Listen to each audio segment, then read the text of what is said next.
नरेंद्र मोदी जी की विदेश नीति के कारण आज देश हर तरह के संकट को झेल रहा है। जो परंपरागत भारत की गुटनिरपेक्ष नीति थी, जिससे भारत के हितों का ध्यान रखा जाता था, मोदी जी ने अपनी पर्सनल ब्रांडिंग के लिए, ट्रम्प से प्रेम के लिए, उस भावना को देखते हुए देश के आम जन को संकट में डाल दिया।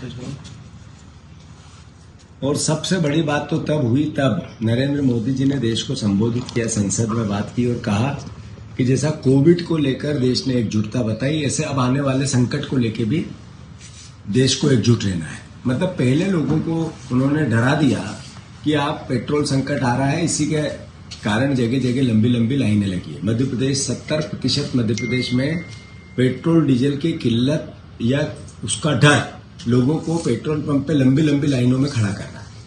इसका अगर एकमात्र दोषी कोई है तो नरेंद्र मोदी का वो वक्तव्य, जिसके कारण लोग डर गए।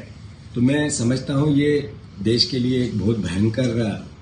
भावनात्मक संकट आ गया है कि देश के प्रधानमंत्री एक तरफ कहते हैं कि आने वाले समय में हमें एकजुट रहना है, जिस भी संकट से आए उससे निपटना है, इसलिए लोग पेट्रोल पंप की लाइनों पे है। और दूसरी तरफ भारतीय जनता पार्टी के मुख्यमंत्री, उनके डीएम जिलों के अलग अलग कहते हैं कोई संकट नहीं है। मतलब कुल मिला के जो राहुल गांधी जी ने देश के सामने शंका जाहिर की थी कि नरेंद्र मोदी के रहते अब ये संकट नहीं टल सकता है, और वही हो रहा है। तो मैं मानता हूं इस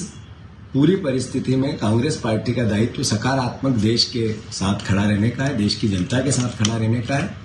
और किसी भी परिस्थिति में हम आम जनता को कैसे सहयोग कर सकें, देश के लिए कैसे काम कर सकें, इसके लिए कांग्रेस जनों को प्रयास करने का समय है। सर प्रशासन कह रहा है कि जो अफवाह फैला रहे हैं उन पर हम